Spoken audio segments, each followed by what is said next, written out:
Esperemos que todo vaya bien.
Fantástico. Vamos entonces a comenzar. Vamos a cambiar radicalmente de tema hoy. ¿Cuáles son los concretos? Bueno, porque vamos a trabajar con ellos más adelante. Pero ahora vamos a comenzar con el famoso mundo del hacer. Por fin estoy viendo que ahora sí están prendidos los micrófonos acá arriba. Fantástico. Me da gusto. Igual no se escucha nada, pero me da gusto que estén prendidos. Bueno, estructuras de acero. ¿Qué tienen de diferencia con las estructuras de concreto? Fundamentalmente que están construidas con acero, no con concreto. Estas son cosas que a veces a nosotros se nos olvidan, pero son sistemas constructivos completamente diferentes. Razones completamente opuestas para elegir uno u otro. La diferencia fundamental radica en que el acero resiste esfuerzos torsionales, compresivos y tensionantes. Funciona al mismo tiempo a compresión, a flexión y a compresión.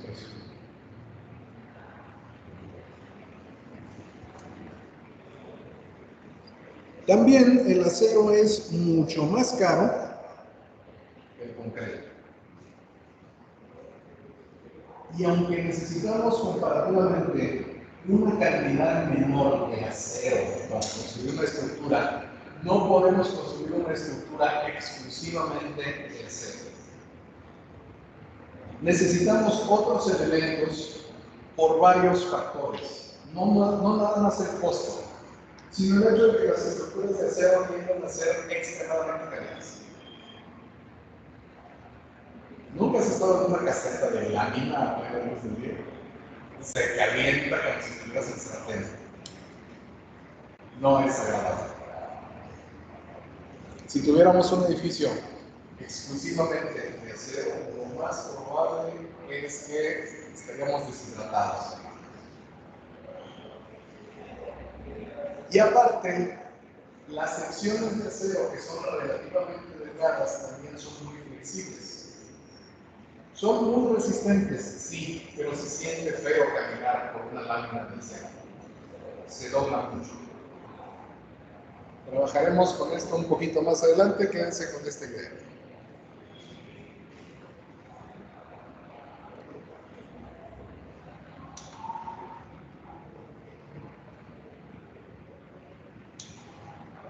No está volando esto.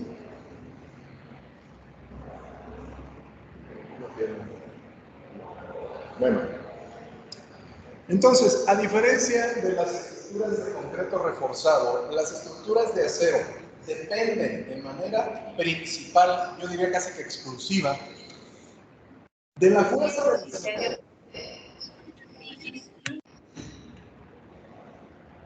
Dependen de manera exclusiva de la fuerza del acero y la forma que toma el acero. Debido a esto, la sección tipo del acero puede ser determinante para elegir las propiedades de nuestro edificio. Y una ventaja, además, que vamos a tener es que podemos cambiar esta forma del acero para adaptarnos a una situación dada. En general, cuando nosotros tenemos un acero, lo vamos a cargar. Y estas cargas van a corresponder a cierto aumento de las deformaciones unitarias de nuestro acero y a los esfuerzos internos que va a poder recibir el acero. Una misma cantidad de acero, un área de acero, va a resistir más o menos dependiendo de su forma. Y a veces es tan sencillo esto como la orientación que le vayamos a dar al elemento. Si nuestras cargas llegan a modificar la geometría del elemento fuera de un rango lineal elástico, esto es, pasamos ya a la sección plástica del acero, podemos colapsar nuestra estructura. Y este colapso puede llegar a ser lo que nos tumbe un edificio.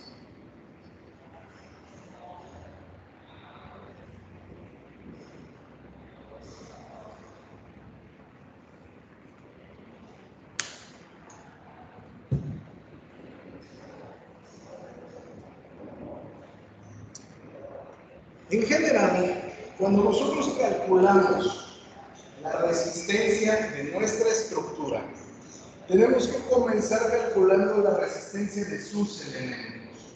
Si ustedes recuerdan sus clases de estructuras isostáticas, era la resistencia de cada uno de los elementos lo que nos iba a permitir saber si la estructura era estable o no. No es tan fácil con las estructuras de la vida real. Las estructuras isostáticas están súper simplificadas. Las estructuras en la vida real son hiperestáticas. Y ya necesitan resolver de manera simultánea un montón de ecuaciones para saber si vamos a estar o no vamos a estar en rango. De hecho, los cálculos son tan complejos que terminamos utilizando computadoras para poder hacerlos rápidos. El ejemplo más fácil de una computadora que nos permite hacer cálculos es Excel. Pero obviamente está limitado en nuestro alcance, tenemos que hacer el trabajo a mano. Pero tenemos otros programas como el famosísimo SAP 2000, que realiza los mismos cálculos y mucho más de una manera bastante eficiente y razonable. Nosotros tenemos que conocer los esfuerzos de nuestros elementos de acero y básicamente vamos a tener 3 tipos de estado límite que nosotros podemos controlar en cuanto a la geometría del elemento y a la carga que puede soportar. El primero es el pandero flexional. Si nosotros cargamos un elemento y sometemos el elemento a flexión, se puede volver inestable. En cuanto sale de su centro de gravedad, podemos hacer que el acero colapse. Tenemos otro tipo de pandeo que es el de flexotorsión. Es donde nos sometemos a una fuerza que va a cambiar su geometría. Cambiamos la geometría de una pequeña sección y podemos hacer que el elemento colapse. Un ejemplo rápido que se me ocurre es tener una barra que vamos a girar. Y con eso vamos a cambiarle la geometría y puede ser que una sección en particular sea lo suficientemente débil como para no resistir el resto de las fuerzas. Finalmente tenemos un pandeo local, una falla que generalmente va a ser en la zona del alma, porque el patín puede ser más resistente, porque tiene el alma por dentro. Pero también puede fallar directamente en el patín de una viga de acero. Y va a condicionar una falla flexional o flexotorsional. El ejemplo obvio es cuando tienes una columna de acero y a mí chocan.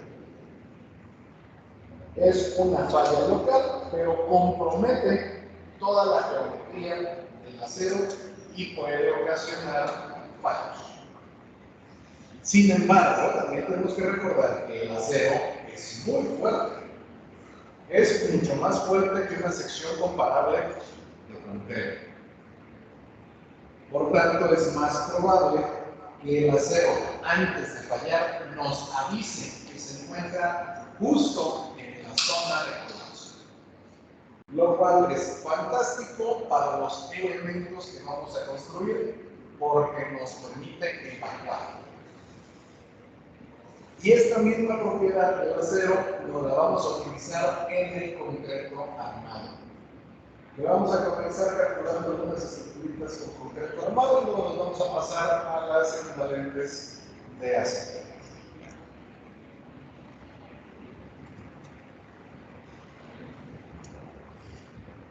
Decía yo que es la forma de nuestro elemento la que nos va a permitir determinar cómo se comporta una estructura. Si es estable, si es inestable, si es metaestable. Un perfil de acero puede tener un comportamiento fuerte o débil de acuerdo a la orientación que tenga en su geometría. Generalmente, cuando nosotros apoyamos un comportamiento en el plano fuerte, no vamos a tener mucho problema.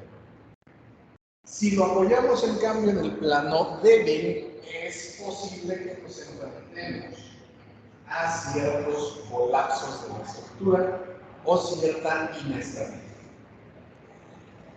En el ejemplo que está aquí en la pantalla, tenemos la misma viga, pero orientada a lugares diferentes para resistir su fuerza. Cuando tenemos un comportamiento en el plano fuerte, básicamente tenemos un comportamiento de embotamiento. Pero cuando lo orientamos al plano débil, va a ser prácticamente equivalente a agregarle un apoyo móvil. Este apoyo móvil puede causarnos problemas dependiendo del tipo de estructura que vayamos a hacer. No podemos obviar la orientación de nuestros elementos.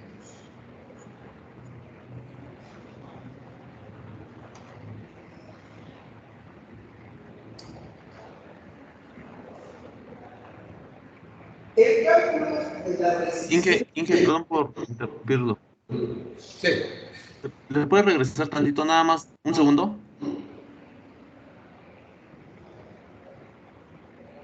Ahí está. Sí, gracias. Mientras tanto, continúo. El primer acercamiento a la resistencia del concreto fue, del concreto no, perdón, del acero, no aceros, también son los concretos, pero estos aceros. Fue por parte de ¿cómo se llama hoy? Bueno, el gran naturalista Euler, alemán, si mal no recuerdo. ¿Está? cuyo primer acercamiento fue crear un sistema de ecuaciones que resultaron ser ecuaciones diferenciales. Por tanto, no pudo resolverlas de manera analítica rápidamente porque no tenía los medios todavía para hacerlo. Estamos hablando del año 1730. La ciencia ha avanzado una barbaridad desde ese tiempo. Bueno, sus ecuaciones, las ecuaciones de Euler, marcan el estado límite del pandeo por flexión. Y básicamente lo que nos dice es que mientras más larga sea la columna, mayor tendencia a pandearse. Lo cual, por otro lado, es obvio, porque estamos hablando de que volvemos cada vez más esbelta una estructura, y una estructura más esbelta tiene menos capacidad de oponerse a los movimientos en dos direcciones. Sin embargo, las ecuaciones de Euler tienen un grave problema, y es que su idealización del acero resulta ser más resistente que las de la vida real. Las estructuras en la vida real colapsan antes que la carga crítica de Euler se alcance. ¿Por qué tenemos que estudiar entonces? Bueno, básicamente porque es una manera muy rápida de saber si algo merece continuar siendo estudiado o no. Si nosotros creamos una ecuación de Euler para una estructura y al momento de hacer el análisis rápido vemos que la estructura supera la carga crítica calculada, no me preocupo por las otras cosas. Ya sé que no sirve y tengo que revisar para verlo de ello. Si las condiciones de carga crítica están lejos de alcanzarse, perfecto, sé que la estructura integramos se queda levantando. Solo cuando las condiciones de la carga crítica se semejan mucho a las condiciones que debería tener la estructura, entonces yo sé que tengo que buscar otro método para continuar el análisis. Estas ecuaciones son entonces una manera rápida de discriminar si vale la pena seguir haciendo el análisis o no.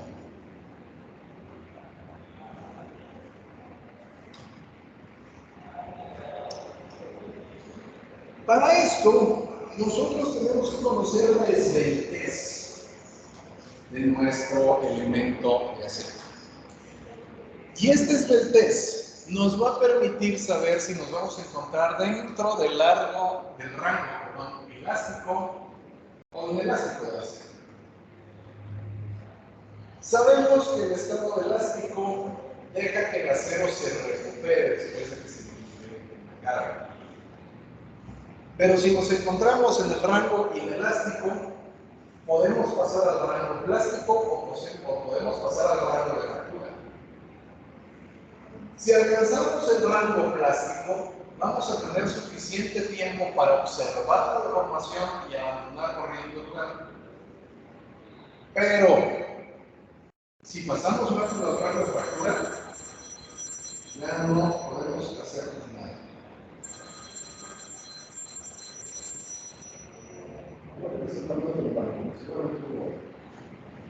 Bueno, la fórmula básica de Euler es lambda igual al factor de longitud efectiva por la longitud libre de la columna por el radio de giro. Y generalmente tenemos que calcularla dos veces, porque tenemos dos radios de giro, en la eje X y el eje Y, porque la estructura no es simétrica en todos sus ejes. Y si no es simétrica, tenemos que calcular por dónde se encuentran los ejes de simetría. Si la figura, en vez de tener nada más dos ejes de simetría, tuviera cuatro ejes de simetría, tendríamos que utilizar la fórmula 4 veces. Si tuviera 16, tendríamos que utilizarla 16 veces. Básicamente, nosotros tenemos que revisar cuál va a ser el punto más débil de la estructura para no utilizarla. solo podemos utilizar, o más bien solo debemos utilizar, aquel que nos proporciona la mayor resistencia. En este ejemplo, por cierto, estoy utilizando un patín estándar tipo un IPR, que es uno de los elementos que más comúnmente vamos a encontrar. Aquí en este salón de clases tenemos dos ejemplos. Vean que son buenas líneas. Estos deben de ser 62 centímetros. Se midieron así por el pandeo. Vamos a trabajar hoy un poquito de pandeo. Ahí van a poder pelearse ustedes con sus áreas. Es genial. Cuando por fin el arquitecto entiende qué es lo que está tratando de decir. Van a ver. Bueno, entonces, nosotros tenemos que para evitar nuestro pandeo, no podemos superar bajo ninguna circunstancia la carga crítica. Ya sabemos que está sobrado. Ni siquiera nos podemos acercar a la carga crítica. Pero definitivamente, si la superamos, es elemento nocivo. Lo importante es no superar la carga crítica. Pues esta va a ser el límite de pandeo por flexión de nuestro elemento de acero. Normalmente vamos a utilizar un coeficiente de reducción, 0.9, para compensar los problemas de fabricación del acero. Aunque no lo parece, el acero no es homogéneo, no es un material uniforme en toda su estructura. Se trata de una aleación de hierro con carbono. Y la cantidad de carbono altera sustancialmente sus propiedades. Regresando un poquito en el tiempo, cuando se comenzó a trabajar con el famoso acero toledano en España, resultó ser más fuerte que el acero de otras partes del mundo, por la manera en que en Toledo se calentaba la hoja de hierro. Mientras que en muchos otros lugares se calentaba la hoja, se sacaba y se martillaba, y la hoja se metía a horno para calentarse. En Toledo, la hoja se metía directo en el carbón caliente y salía con pequeñas fracciones de carbón adherido. Al martillarse, el carbón se integraba en el hierro y formaba una mala reacción de acero. Pero esa mala aleación era mejor que el puro hierro y por tanto resistía mejor. El acero toledano tiene una forma de bandas porque se hacía sencillamente doblando el acero, el hierro sucio hasta volverlo a blandas. Y las zonas sucias tienen un color más oscuro, que tiene carbón, que las zonas que son de hierro puro, que son más claras. Bueno, tomando en cuenta estos defectos de fabricación del acero, podemos pensar en el coeficiente de reducción, que es 0.9, para compensar cualquier defecto de fabricación. Y además vamos a agregarle la fuerza de compresión del acero. En este caso viene marcado como FCR. Y el área de la sección transversal. El área global, el área total. En el caso moderno, donde tenemos nosotros perfiles de acero o del área conocida, eso es mucho más fácil. Pero si no, tendríamos que utilizar una serie de cálculos para sacar la sección tipo de ese elemento de acero.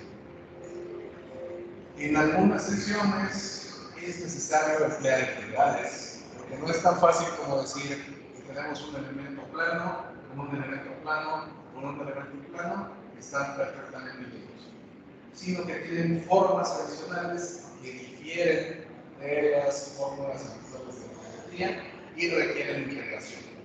La soldadura de los elementos también tiene sus problemas y también la tenemos que incluir.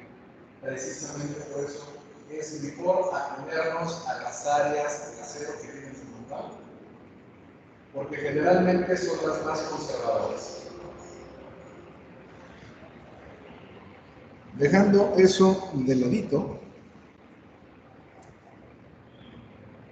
vamos a suponer que tenemos una columna de acero que vamos a checar. Ni siquiera hemos empezado a trabajar con las columnas de concreto, pero no importa, porque lo único que tenemos que saber por el momento es que la columna trabaja a compresión. Su función es bajar una carga hacia una cimentación o hacia otra columna, dependiendo de dónde se encuentra ubicada. Si las cargas llegaran a estar justo en el centro de gravedad del elemento, las vamos a denominar axiales o concéntricas. Spoiler, nunca hay cargas que son enteramente axiales. Todas tienen una excentricidad. ¿Significa eso que estas cargas no las vamos a poder calcular? No, sí podemos. No hay en realidad gran diferencia, pero técnicamente no son cargas axiales. Lo único que pudiéramos considerar a ciencia cierta una carga axial sería una carga muerta, porque al menos no va a variar, por lo menos en teoría todavía. Ninguna carga viva puede ser considerada como axial. La única excepción es que esté justo en el centro de la columna y va a ser imposible que tengas algo justo en el centro de la columna con carga viva. Porque entonces no sirve como elemento, porque tienes una estabilidad. Y lo único que podrías tener es a, no sé, alguien bailando Chávez con arriba de la estabilidad. Y en el momento en que se mueve un poquito, va a cambiarle, ya no va a estar axial, va a tener una carga excéntrica y es posible incluso que se caiga. La persona no está mal. Ninguna carga viva será concéntrica. Todas las cargas vivas son excéntricas y raramente las cargas muertas serán también concéntricas. Todas las podemos considerar excéntricas, pero para propósitos de este análisis vamos a simplificar todo y vamos a suponer que se encuentra justo en el centro.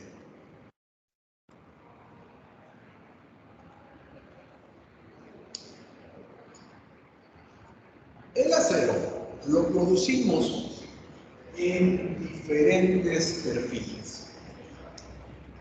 Técnicamente es posible que nosotros podamos fabricar una viga que cumpla con todas las especificaciones de diseño. Sin embargo, si nosotros encargamos vigas a la medida, vamos a tener que encargar un gran número de vigas. Porque los altos hornos tienen que configurarse para producir ese tipo de viga. Si nada más necesitamos una viguita que diga que tiene que ser de 28 centímetros de patín y 33.5 de alma, con un espesor de 5 milímetros de acero, lo más probable es que nos digan, no tengo de esos. Le puedo ofrecer una que tiene un espesor de 30 centímetros en el alma, o tengo una de 25. ¿La quieres, sí o no?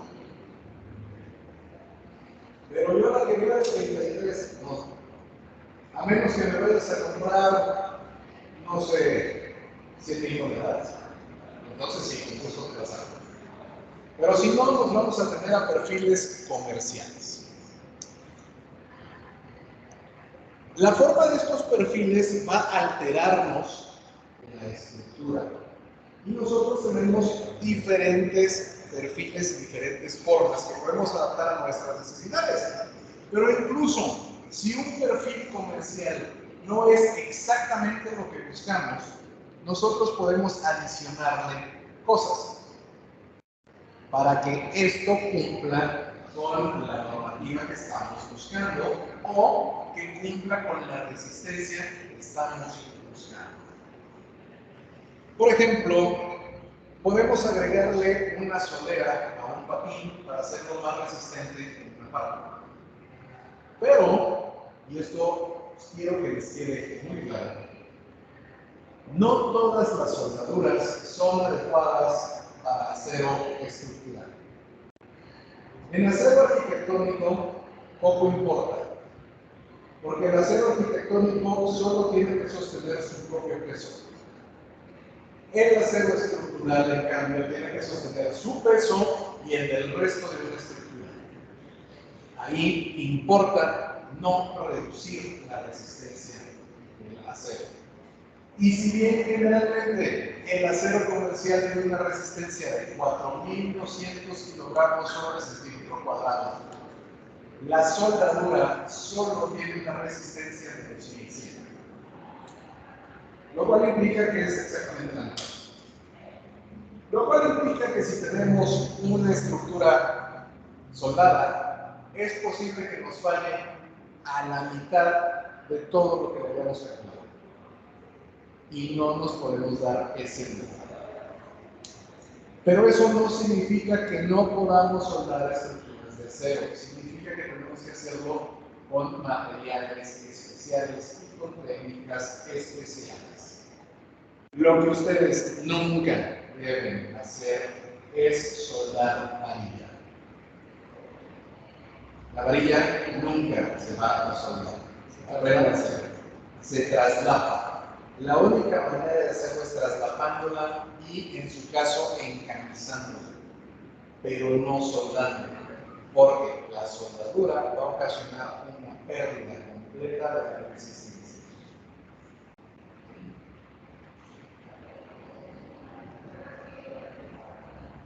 En cuanto a las deformaciones del elemento, nosotros podemos de antemano someterlo a una deformación. Recuerdan que el concreto podemos someter el acero, el concreto, a pretensado o a postensado. Es básicamente lo mismo. Si yo necesito resistir una gran carga, puedo curvar varias traves de acero para darle más resistencia en un eje a compresión que en el otro. Esto va a ser más caro, pero va a resistir más. Dependerá de para qué lugar. Muchas veces, en la mayor parte de las construcciones que hacemos, no tiene ningún caso someter a pretensado un elemento de acero. Se supone que va a ser capaz de resistir todas las fuerzas, tal y como está. ¿Podemos hacerlo? Sí. No necesariamente en todas las estructuras. ¿Dónde pudiera llegar a ser necesario? En un puente. Porque tiene que resistir mucho. Tiene que resistir cargas vivas que están constantemente en movimiento. Pero en un edificio, generalmente no lo tendremos que hacer.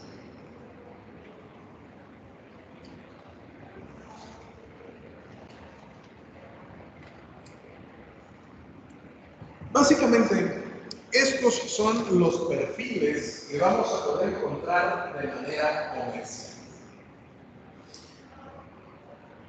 Son muchos, y algunos de estos perfiles no son comerciales. Son producidos de manera, digamos, artesanal. Por ejemplo, comenzamos con el A, que es un ángulo simple. Es una sección de acero a 90 grados y ya. Pero si nosotros necesitamos algo que no nos puede proporcionar el ángulo simple y no lo podemos alcanzar por rotación, podemos poner un ángulo doble. Y si tenemos un ángulo doble perfectamente soldado, podemos tener una T. ¿Y qué será más barato? ¿Comprar dos ángulos o comprar una T? Comprar la T. Y yo necesito, en todo caso, unir dos ángulos por un lado para proporcionarme una mayor resistencia y mayor amarre y termino construyendo un canal. ¿Puedo soldar a lo largo y ancho todo un ángulo o puedo comprar directamente un canal? Y habitualmente termino comprando el canal. Solo lo soldaré en caso de que no encuentre un canal con las características que estoy buscando. Y si bien tengo un canal, puedo hacer una columna W. Simplemente estoy enfrentando dos canales. O puedo hacer el equivalente a colocar 4 ángulos. O 2 3. O mejor compro una columna W directamente. Es una columna IPR, común y corriente.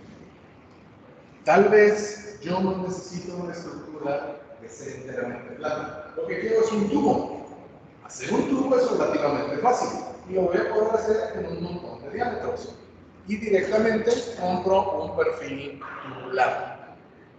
Si es de tipo tubular circular, HSS, lo puedo encontrar en pared delgada, en pared gruesa, en diferentes diámetros.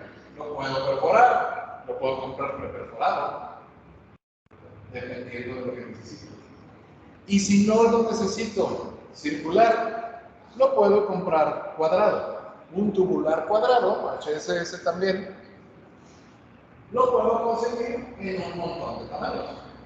Y va a ser más o menos resistente según el perfil que tenga, según el pelaje que necesite el elemento. Evidentemente, un perfil cuadrado de 40 centímetros va a resistir más que uno de 30 centímetros. ¿Qué va a resistir más que uno de 20? ¿Qué va a resistir más que uno de 10? ¿Qué resiste más que uno de 5? ¿Para qué puedo utilizar un perfil cuadrado de 5 centímetros? Para hacer una ventana. ¿Para qué puedo usar un perfil cuadrado de 40 centímetros? Para hacer un arrastramiento.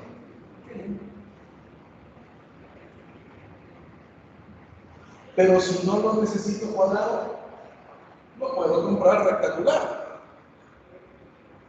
Y puedo construir una celosía que tenga las mismas proporciones de un tubular cuadrado o un tubular rectangular, utilizando canales, utilizando ángulos, utilizando columnas W. Puedo utilizarlo para hacer elementos decorativos, elementos que van a tener una función no estructural, o elementos estructurales que van a tener una forma poco actual. Una armadura, digamos una armadura de tipo Pratt, es una de las más sencillas, no la vamos a conseguir ya ensamblada, nosotros la tenemos ensamblada. Y para ello vamos a conseguir algunos ángulos, algunas canales, algunas T's y vamos a ensamblar nuestra sección interna. No necesariamente vamos a soldar. Podemos remachar estas estructuras. El remache no necesariamente es peor o mejor que la soldadura. Es diferente. Porque el remache funciona a compresión. Y lo que está haciendo es impedir el deslizamiento de las estructuras. Los grandes edificios suelen estar remachados. Los edificios viejos altos están remachados. Los edificios altos nuevos están atornillados. Es una forma de remache, pero sin calor. Que yo sé este remache está mal porque a la hora de ponerle calor puede llegar a cristalizar la estructura y tendrá fallar. Sí, es correcto. El remache técnicamente ya no lo utilizamos. Y la forma de que nos dimos cuenta de ello fue que si el acero, al someterse a un calentamiento y un enfriamiento, empieza a tomar una estructura cristalina. Y los cristales tienen un punto de falla.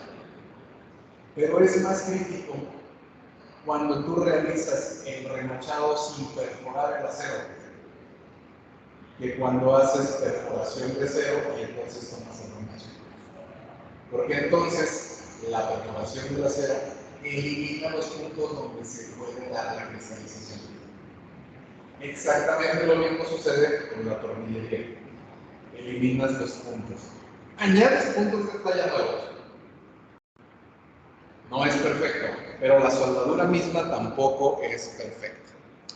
Lo importante aquí es que nosotros podemos ensamblar todos los miembros que nosotros queramos con base en el material que tenemos disponible.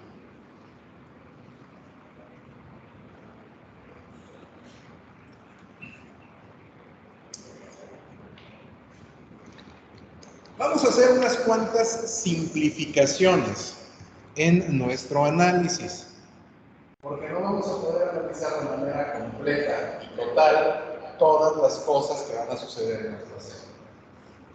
La primera simplificación es que vamos a utilizar secciones similares tanto a compresión como a tensión. Regreso al caso de sus estructuras isostáticas. ¿Les importaba la geometría del elemento ahí? Del elemento, no de la estructura. Básicamente no. Estaban haciendo una simplificación. Aquí estamos haciendo lo mismo, vamos a hacer una simplificación. Y solo en el caso de que algo esté fuera de nuestro alcance, vamos a reforzar esa parte del elemento. Pero en general, podemos utilizar las mismas secciones de acero en compresión y en tensión, con la única excepción causada porque la resistencia a la compresión varía en relación inversa con su relación de esbeltez. Mientras más esbelto es un elemento, mayor necesidad tiene de volverse rígido. Esa es la razón de que una viga IPR, por ejemplo, o una IPS, tienen secciones en más de un eje para rigidizar una sección. Lo que está trabajando de una viga no es el patín, es el ángulo. Tan es así, lo podemos observar la mayor parte de las veces en que el patín no está recibiendo cargas en absoluto.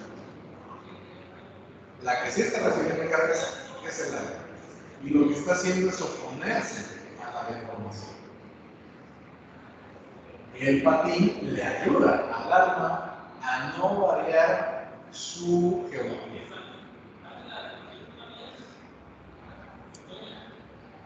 Y ojo también en esto.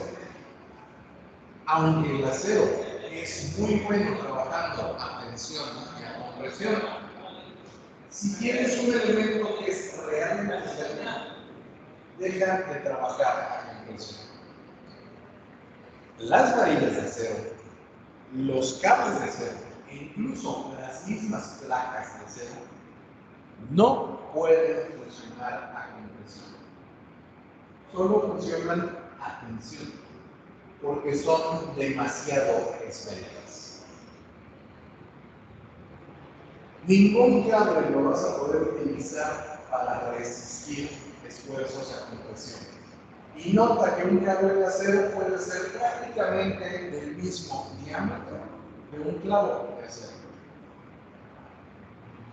Porque el clavo sí resiste fuerzas compresivas, porque no se aguanta el martillo, pero el cable no.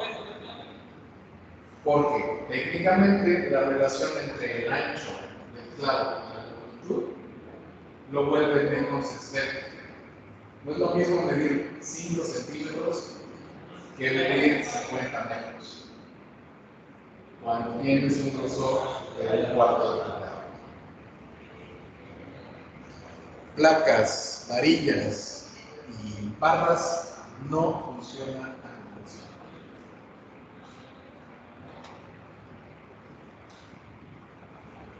Cuando nosotros tenemos ángulos, es perfectamente posible utilizarlo como arriostramiento. ¿Qué es un arriostramiento? La mayor parte le va a decir no sé.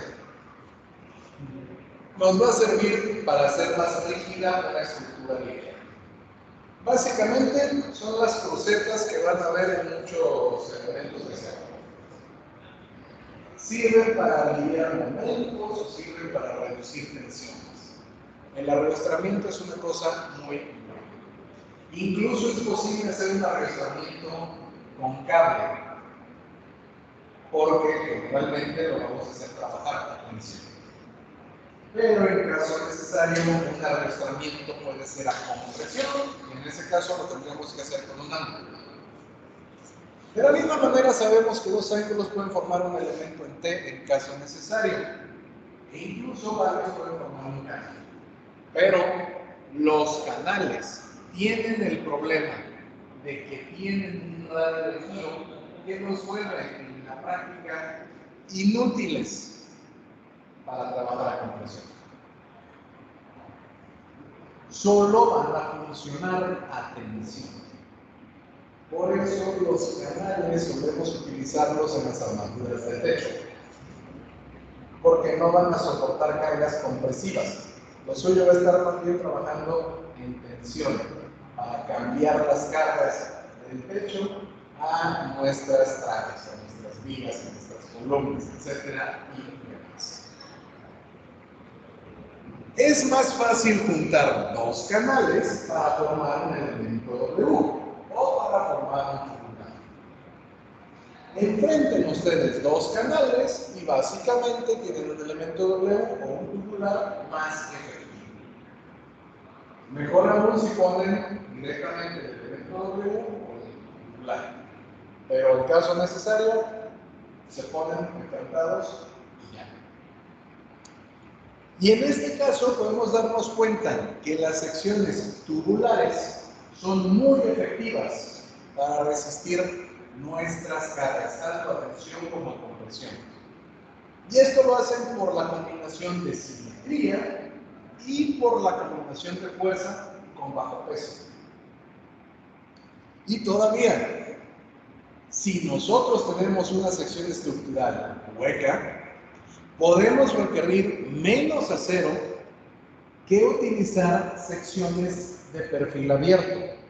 Un tubular cuadrado llega a ser más resistente que dos canaletas de mayor tamaño, porque estamos trabajando con un elemento que no tiene necesidad de alterar su geometría cuando está sujeto a una carga. Mientras que un elemento, digamos, una canaleta, al ser sometido a una carga, va a querer cambiar de geometría para tratar de adaptarse a esa carga. Una canaleta común y corriente, por ejemplo, va a tratar de bajar una sección de su patín superior en presencia de carga y va a ser el alma la que se va a oponer a la compresión. No puede trabajar de manera uniforme. Una sección W sí, porque la compresión en un lado del patín se va a contrarrestar con la tensión generada del otro lado del patín. En este caso, las secciones estructurales huecas pueden ser la solución a muchos de nuestros problemas. Y si no podemos poner una sección hueca que haga sus formadas, ponemos una sección con alma sólida.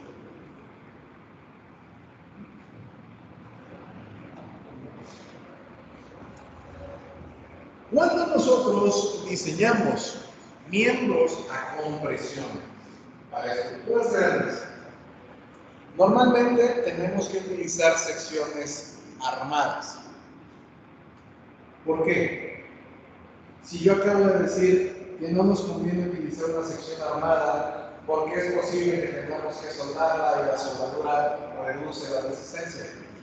Bueno, porque también les dije que no podemos conseguir todas las secciones de manera comercial. Un ejemplo, un perfil sencillo, una liga IPS, una liga IPR, una sección W, siempre van a ser más baratas que ensamblar una sección equivalente. Pero es posible que yo necesite una estructura que no esté disponible y que sea más fácil para mí conseguir placas de acero para ensamblar esas secciones y, una de dos, remacharlas o soldarlas por una técnica que no comprometa la resistencia del acero. La sección armada la puedo ajustar, no sé por qué le puse en cambio. Bueno, la sección armada la podemos ajustar para cumplir con aquellas medidas que no son estándares o para continuar elementos que se ven interrumpidos por la presencia de otro elemento. En este caso, la sección armada la vamos a conectar con barras de retícula, con barras de celosía o con placas de unión.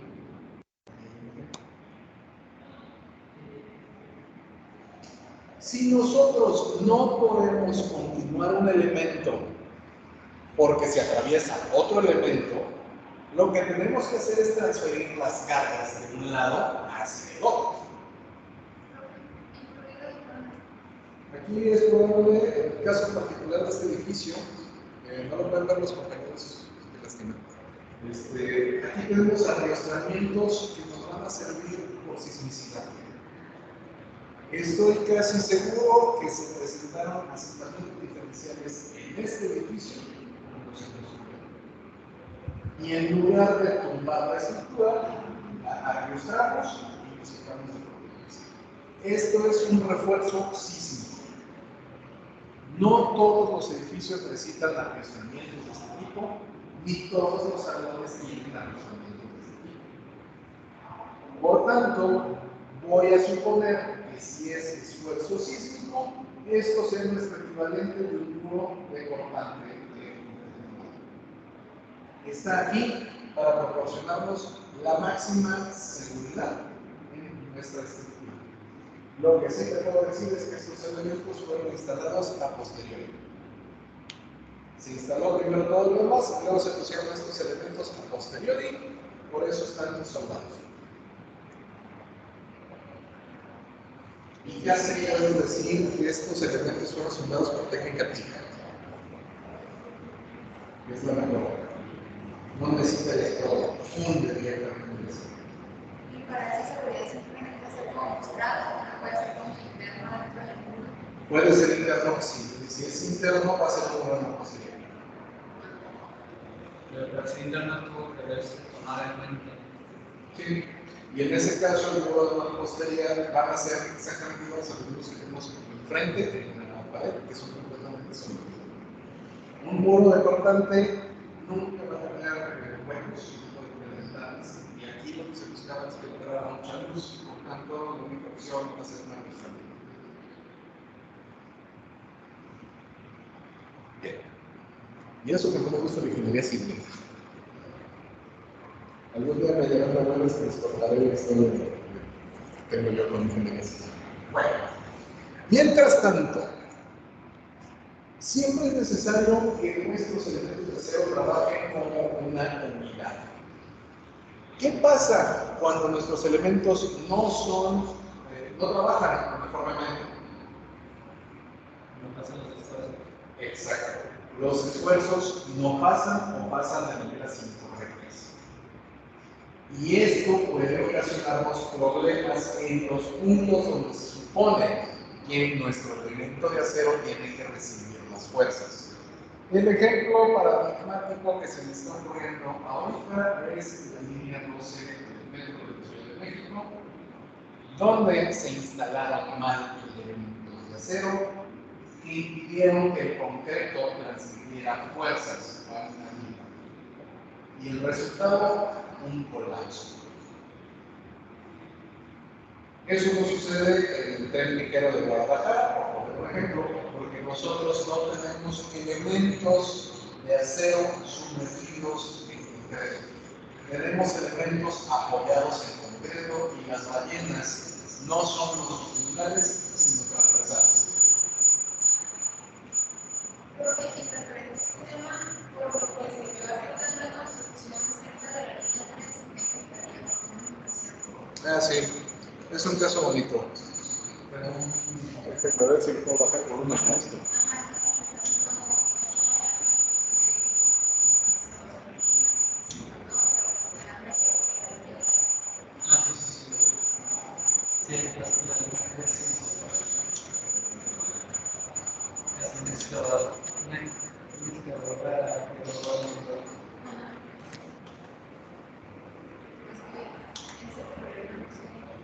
Ok, regresamos. Esa es una pregunta muy interesante que me hacen acá en Guadalajara. Regreso. Listo. Aquí ¿qué fue? ¿El lunes? No, el lunes. El lunes. Ah, pues precisamente ya se nos fue aquí la luz. Cerca de la... estaba entre la estación Mercado del Mar y la estación Zapopan Centro, la famosa curva de Zapopan, los ponemos en la estación, y están construyendo nuevos edificios de departamentos al norte y al sur de la avenida. En el caso específico del que se ubica al sur, se creó una cimentación, se creó una excavación para hacer una cimentación, y esta cimentación es del equivalente de 6 niveles. Se amplió la estructura para impedir que el material férreo, el suelo, se viniera abajo. Pero se cometió el error de no poner una estructura de contención en el suelo. Estaba natural. Entonces no se le puso ya ni siquiera una estructura de tablestaca, ni siquiera se le aventó concreto de sal. El resultado es que la lluvia tapatía que tuvimos el lunes pasado, que fue fuerte, rápida y concentrada, aventó una cantidad de agua tal que deslavó los soportes del muro y los hizo del lado de la calle. Pudo haber deslavado los que estaban del lado del cementerio, porque está construyéndose junto a un cementerio. Pudo haberse deslavado del lado de una bodega que está ahí, pero por fortuna no se deslavó tampoco de ese lado. Si se hubiera deslavado de ahí, se hubiera quedado en bodega. Si se hubiera deslavado del lado del cementerio, las noticias hubieran dicho más de 1,500 muertos en desastre y siguen encontrándose. El vigilante no sabe de dónde salieron. Pero bueno, lo que pasó fue que se deslavó del lado de la calle. Y en la calle están ubicados los pilares que sostienen a la línea 3. La ventaja es que el método constructivo de esos pilares fue en cabo muy profundo. Los pilares están a 75 metros. Sí.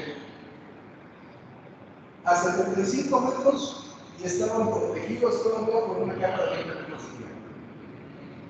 Perdimos 3 metros de tierra, pero esos pilotes necesitan solo 10 metros para funcionar.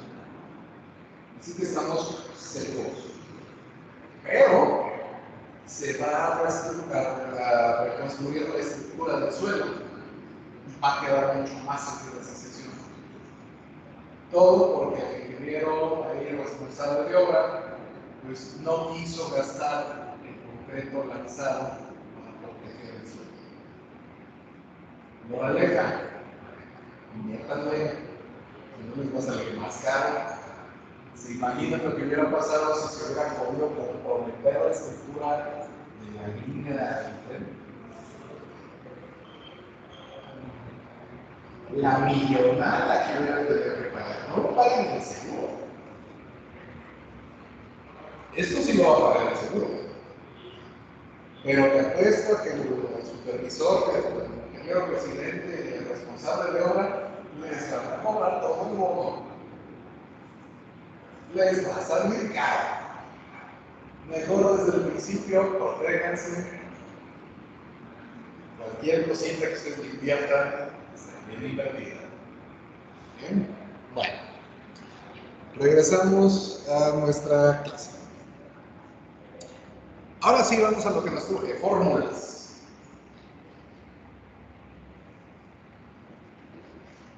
Estas son las dos fórmulas básicas de Euler. la fórmula general y el esfuerzo de Pandeo. Recordarán que les dije hace como 10 diapositivas que la fórmula trabaja con valores reales y excede los valores reales, pero que es una buena aproximación porque los valores reales los solemos tener también sobrados para protegerlos. Nunca confiamos en que los elementos se comporten como está calculado. De la misma manera que no podemos estar completamente seguros que el albañil puso 22 hiladas de ladrillo en lugar de 21 o 23, o que no puso la punta de 1,5 centímetros en lugar de 1 centímetro, que es para terminar las puntas, o que no le echó un poquito más de agua a la mezcla para que fuera más fácil de trabajar. No podemos confiar y por tanto dejamos siempre ciertos factores que nos van a ayudar. Y esto nos permite tener una buena aproximación sobre los valores con los que vamos a estar trabajando. Sin embargo, para esto es necesario que nuestra columna sea larga y esférica. Y una columna corta no es larga. Sí, ya los estoy viendo a todos, incluso los que tienen la cámara apagada. ¿Cómo es posible que una columna corta no sea larga? Pues, hombre, tiene lógica. Pero ¿cómo marcamos la diferencia entre una columna corta y una columna larga? ¿Cómo marcamos la esbeltez de una columna? Dependiendo de su largo. Si tiene 1 metro es una columna larga o es una columna corta.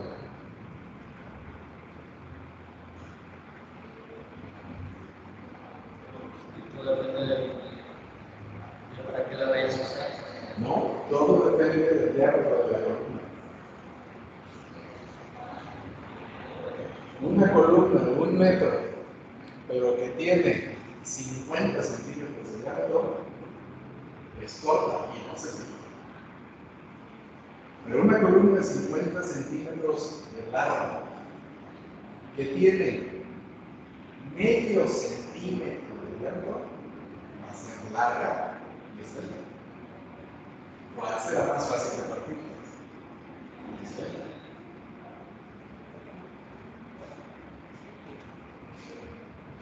Vamos a hacer un ejemplo.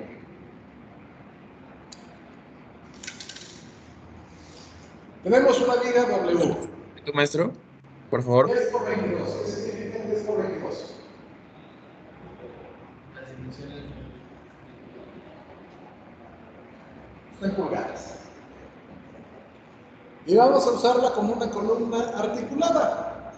Vamos a tener apoyos a 15.3 de altura porque hoy me siento internacional. Vamos a usar la ecuación de Euler para determinar la carga crítica de Pandeo de la columna. Si sabemos que el acero tiene un límite de proporcionalidad de 36 kilolibras por pulgada cuadrada. Es igual de fácil utilizar la ecuación en el sistema métrico, pero me interesa que también aprendan a utilizarlo en el sistema inglés, por si lo necesitan. Las propiedades de la sección W, según el manual, son que tiene un área de 6.49 pulgadas cuadradas y su resistencia, su módulo de inercia en el eje X es de 4.27 pulgadas y en el eje Y es de 1.33. Por tanto, podemos averiguar desde el principio que la viga no es simétrica en sus dos ejes, en distancias diferentes. A partir de aquí vamos a comenzar a hacer nuestro análisis. Primero obtenemos la longitud. Profe, ¿le puede regresar, por favor? 12 pulgadas en pie y tenemos 15 pies. Por tanto, Profe, tenemos un montón. profe, Vamos a dividirlo entre el eje más externo. profe, Profe, ¿le puede regresar, por favor? Y eso nos sale a 135. Ingeniero. Inge, Adelante. ¿puedo regresar tanto, por favor? A ver, Sí, puede permíteme, regresar. no se escucha por acá. ¿Le puede regresar tantito, por favor? Ahí está. Gracias.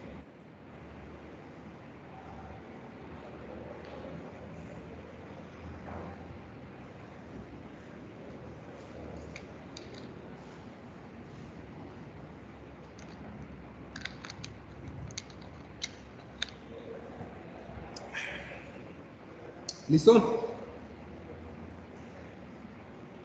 No, profe, un segundo, un segundo. Bueno, ¿Más tiempo? sí, profe. Porfa. Gracias.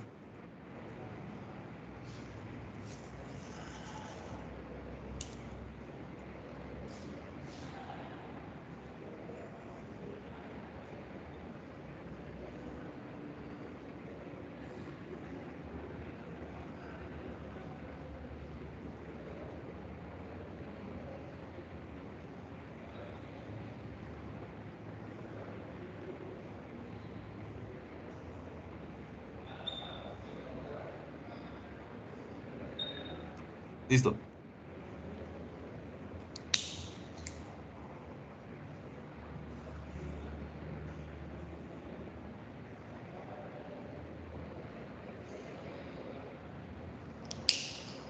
Ahí está. Ok. Calculamos entonces la longitud. Vamos a calcular nuestro rango de esbeltez. Y calculamos la fuerza de nuestro elemento. Vamos a sacarle el diámetro, el radio de giro. Cuando nosotros encontramos el radio de giro, siempre aparece pi. Estamos girando. Es un círculo. Y pi gobierna los círculos. Por tanto, tiene que aparecer pi. Vemos pi al cuadrado por la resistencia que habíamos tenido de nuestro elemento. Sabemos que es 29 por 10 a la 3 kilolibras por pulgada cuadrada. Entre 135.34 al cuadrado nos da un resultado de 15.63 kilolibras por pulgada cuadrada. Lo que ya se me había olvidado ponerles es la fórmula de Euler, que hemos utilizado. Profe, una pregunta. ¿El 12 de dónde salió? Vamos a regresar ahorita a la fórmula de Euler. Lo único que sabemos ya enteramente es que este resultado es menor al esfuerzo de nuestro sistema, que es 36 gips, y por tanto va a estar dentro del rango elástico. Voy a regresarme otra vez a la fórmula de Euler para que lo podamos capturar. Ahí está. Estamos viendo el esfuerzo del pandeo de Euler. Ahí está el pi. Y ahí viene el pi que estábamos utilizando. Y me limité simplemente a cambiar los valores.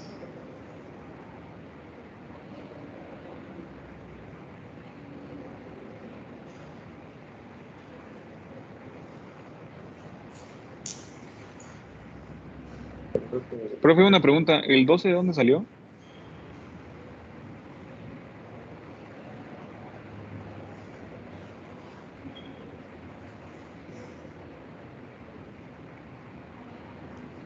Inge.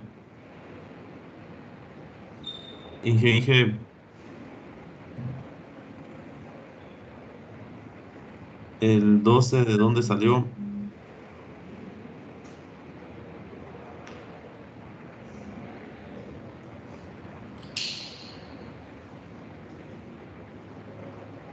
Saben que me captura esta ecuación. De todos modos, esto se los voy a poner ahorita en cuanto termine la clase. Inge, ¿el 12 de dónde salió? Disculpe. Teams, para que lo tengan. Y con esto regresamos a donde andábamos. Aquí. Profesor. Entonces, después de hacer todas nuestras sustituciones, tenemos el pi cuadrado por el módulo de elasticidad que ya hemos obtenido, la fórmula de Pandeo que podemos nosotros sacar por deducción. Profesor. Y lo que obtenemos es nuestra carga elástica. Adelante, Saúl. Tengo una pregunta, profe. Adelante. Tengo una duda. ¿El 12 de dónde salió y el 29 de dónde salió? ¿De dónde salió? Me dices. Bueno, ya se me está complicando acá la cosa.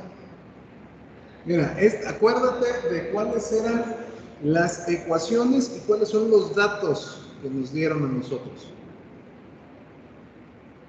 A ver si no... El 29 salió por Euler, ¿no, profe? Empezar otra vez. Estas son las fórmulas que tenemos que emplear. Y estos son los datos que vamos a ganar.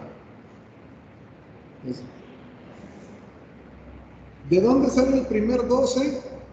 El del L sobre R.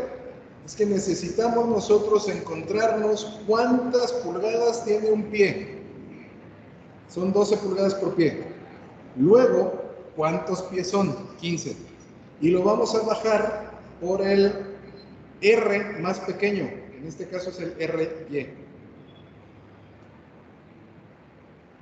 Lo demás es prácticamente lo mismo. Estamos haciendo sustitución de ecuaciones. En el caso del FE tenemos que encontrar el esfuerzo y lo podemos sacar porque la fórmula de Euler viene integrada en la fórmula de Pandeo de Euler. Podemos ir nosotros reduciendo las incógnitas porque las vamos a tener, podemos sacar mucha información de lo poco que tenemos. Esto es básicamente un problema de matemáticas. Todo está ahí. Todo está ahí. Y las primeras veces que lo ve uno, pues sí, se asusta. Pero luego uno lo integra más rápido, aprendes a meterlo en la calculadora, o pones los datos en Excel y nada más vas cambiando los variables. O directamente se lo vas a SAP. Pero aquí lo único que nosotros encontramos han sido los valores de la carga elástica. Adelante, dile. Profesor, y el 29 por 10 a la 3. 23 lo agarrábamos del RY. En esa fórmula siempre agarramos el RY o el valor más pequeño. Agarramos el valor más pequeño. Si tenemos una RX de 4.27 y un RY de 1.33, el más crítico va a ser siempre el de 1.33, porque es el menor. Significa que vamos a tener la menor resistencia ahí. Y lo que nos interesa es calcular la menor resistencia de todas las resistencias posibles. Vale, muchas gracias, maestro.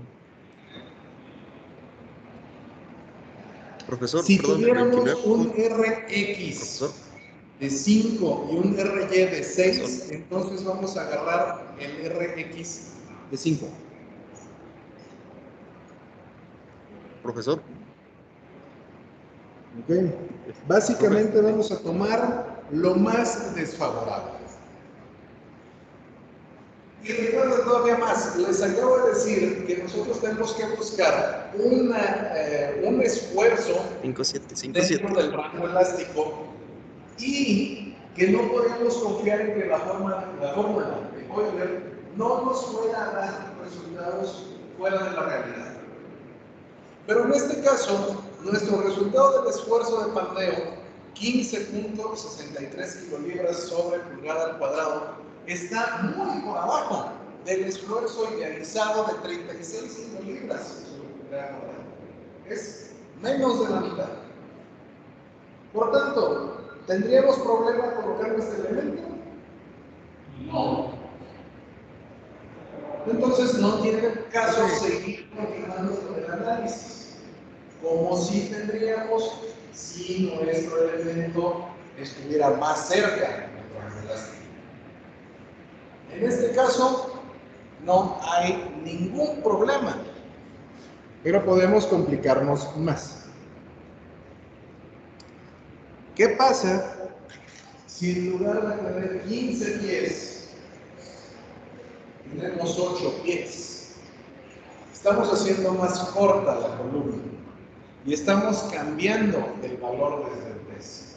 Y recorriendo otra vez todas las cosas, en especial el valor de L sobre R, donde ahora ya más son 8 pies y no 15, ya nos sale 72. Y moviendo eso en la otra fórmula, esos 72 se nos transforman en 54.94 kilolibras por pulgada cuadrada. Lo que significa que el esfuerzo supera a los 36. Y lo supera por mucho. Y si supera al esfuerzo idealizado, entonces eso significa que esto no nos sirve. Y esta columna en particular, con 8 pies de longitud, no nos sirve porque se nos va a fracturar. Si fuera más larga, sí. Si fuera más corta, no. Y este análisis lo hicimos muy rápido. Todo esto se realiza de manera muy rápida. Nada más el 29 podría ser a 3 es constante. No, ese lo sacamos lógicamente. Profe, ¿cómo dijo? El esfuerzo del acero, la intensidad de la estación, la longitud y todo lo reemplazamos en nuestras fórmulas. Todo lo reemplazamos. Las primeras veces les digo es complicado, pero luego se explica. Y de todos modos, la mayor parte de las veces no tenemos que hacer este análisis completo. Porque una vez que ustedes ya saben sacar un análisis que lo utilizan de manera concreta, tú ya aprendes a saber cuáles son las estructuras que no vas a estar utilizando para resolver problemas. Ya sabes qué longitudes no te sirven, ya sabes qué tipo de estructuras no te sirven, y aprendes con la marcha. La razón de que muchos profesores les dejamos hacer tanta cantidad de ejercicios es para que ustedes vayan entrenando y sepan qué es lo que van a usar y qué es lo que no. La no es fallar en hacer ejercicios como hacerlo bien. Y sobre todo cuando estén haciendo su tesis, si hacen tesis. Recuerden que lo importante no es probar, es igual importante probar que no se puede hacer. No tengan miedo de fallar en el papel. Fallen todo lo que quieran desde el papel. Donde no pueden hacerlo, puede fallar. Al menos, no mucho, se la gente. Si no, pregunten de todo ingeniero residente se queda a quedar sin trabajo.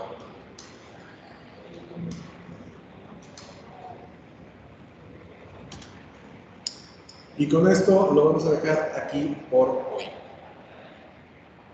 No se pase de...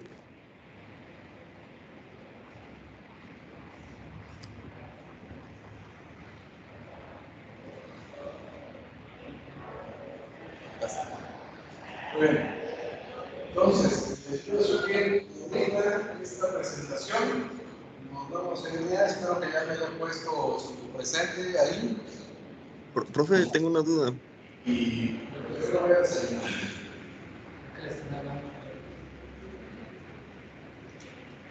Profesor. Listo. Vale, pues muchachos, los veo en la próxima clase. Profe, ¿me escucha? Esta presentación. Si tienen una pregunta, por favor pónganmela en el chat porque no se oye muy bien acá.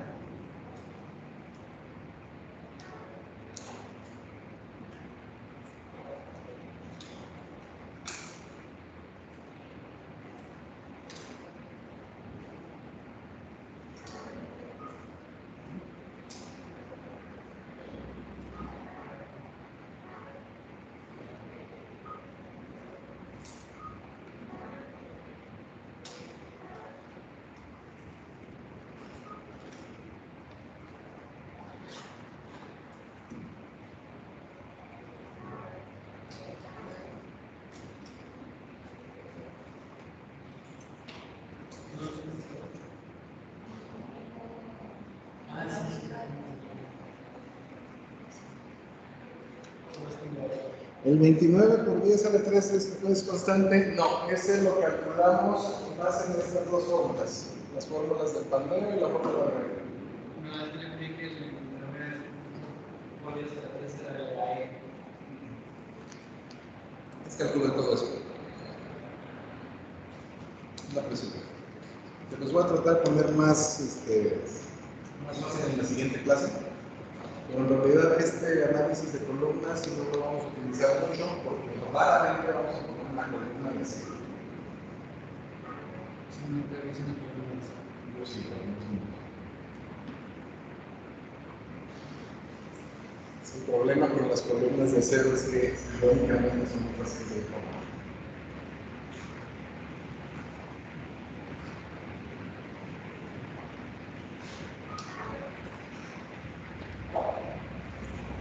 Les voy a tratar de subir el cálculo completo mejor en la diapositiva para no desgastarme.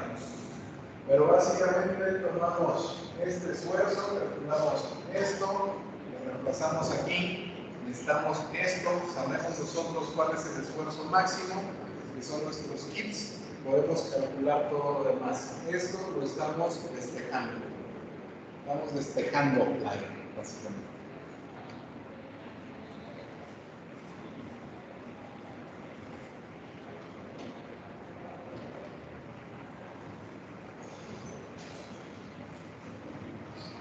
Lo voy a poner completo en la diapositiva. Necesito un poco de respiro. Acabo de terminar todos sus exámenes. Miren sus exámenes.